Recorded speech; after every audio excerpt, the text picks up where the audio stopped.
안녕하세요. 하나금융투자에서 반도체를 담당하고 있는 김경민 애널리스트입니다.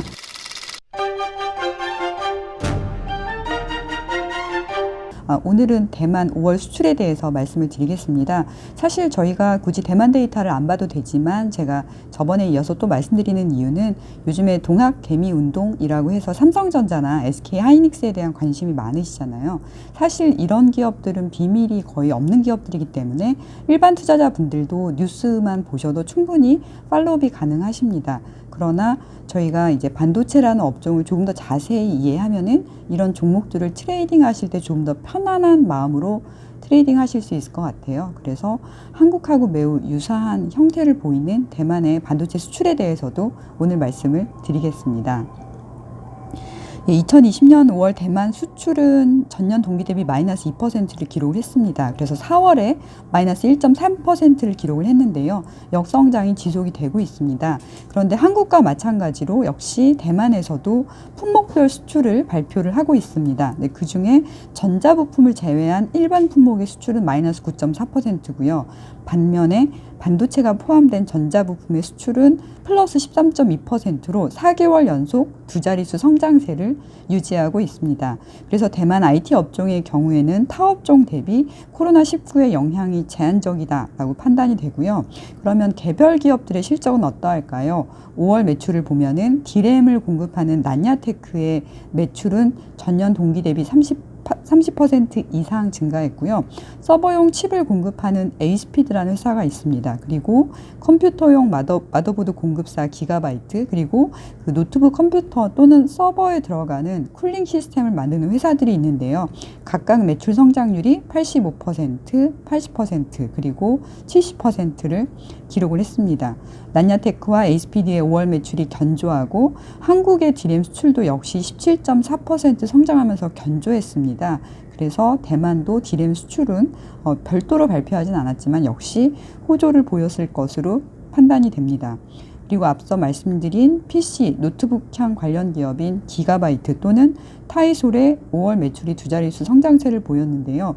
한국에서도 비슷한 아이템이 있습니다. 한국의 그 컴퓨터 품목 중에 하위 품목으로 분류되는 SSD가 있는데 이 SSD 저장 장치의 수출도 163%로 호실적을 달성을 했습니다. 그래서 이제 전 세계적으로 SSD 수요가 견조하다라는 것을 알 수가 있습니다. 다시 좀 대만으로 돌아와 보면요. 대만 전체 수출 중에서 지역별 수출에는 코로나 영향이 있는 곳 그리고 없는 곳이 이제 명백하게 갈리는데요. 대중국 수출 그리고 대미국 수출은 플러스가 나왔고 대유럽은 마이너스 13%를 기록을 했습니다. 그래서 대유럽 수출의 경우에는 코로나19의 영향이 지속되었지만 4월에는 이 숫자가 마이너스 20.1%였거든요. 그래서 역성장 폭이 완화된 것은 일단 주가의 긍정적인 흐름이다라고 보고 있습니다. 그래서 6월 대만 전자부품 수출은 저희가 한번 예상을 해보면 10% 이상 두 자릿수 성장세를 유지할 것으로 전망이 됩니다. 근데 사실 저희가 한국이 아니라 대만이기 때문에 예측하기는 어렵습니다. 그러나 이렇게 자신 있게 말씀드리는 이유는 전년도 6월 숫자가 매우 낮았습니다. 그래서 이런 경우에는 기저효과가 발생하기 때문에 6월에는 대만 전자부품 수출이 10% 이상 성장할 거다라고 보고 있고요. 그리고 역시 대만의 수출도 해외 매크로 지표에 영향을 많이 받는데 최근에 미국에서 발표된 고용 지표가 개선되고 있어서 매크로 불확실성이 조금씩 해소되는 국면이 있습니다. 그래서 이러한 것들이 대만 반도체 포함 수출에 긍정적인 영향을 끼칠 것이다 라고 예상을 하고 있습니다. 제가 마지막으로 차트 위주로 말씀드릴게요.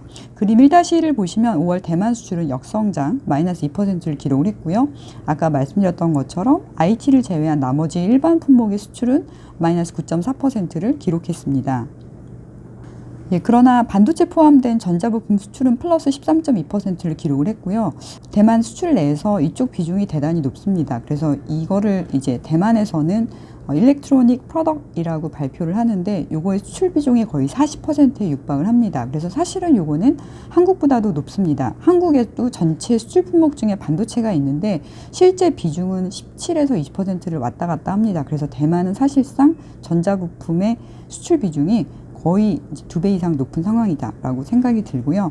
개별 기업들 아까 말씀드렸는데요. 그림 3 보시면 난야테크놀로지의 5월 매출은 전년 동기 대비 30% 이상 성장했고요. 그 서버 칩 만드는 에이스피드는 5월에 85.5%의 매출 성장률을 기록했습니다. 그리고 그림 5를 보시면 기가바이트는 아까 제가 마더보드 만드는 회사라고 말씀드렸죠. 5월 매출 80% 이상 성장했고요. 그림 6 마지막으로 보시면 타이솔이라고 해서 노트북이나 서버에 들어가는 쿨링 시스템 만드는 회사도 역시 전년 동기 대비 70.5%의 매출 성장률을 기록했습니다. 그래서 코로나 영향에 대해서 왈가왈부 말이 많지만 일단 대만의 그 컴퓨터 쪽 또는 반도체 기업들의 5월 매출이나 수출 실적은 견조하다라는 것이 오늘의 결론이고요. 이러한 내용들은 한국 반도체 대형주인 SK 하이닉스나 삼성전자의 주가에 긍정적 영향을 끼칠 거다라고 보고 있습니다. 네, 이상으로 마치겠습니다. 다음번에 또 좋은 내용으로 찾아뵙겠습니다. 감사합니다.